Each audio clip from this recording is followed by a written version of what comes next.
In food processing facilities, airborne particles can contaminate the food product. This can cause the food to spoil and increase the chances of foodborne illness and recalls.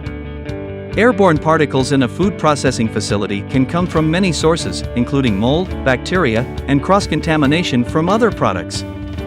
These particles can contaminate the food product and cause it to spoil. AirROS is a commercial surface and air purification system that can prevent and reduce pathogens, mold, viruses, yeast, and bacteria, and reduce cross-contamination.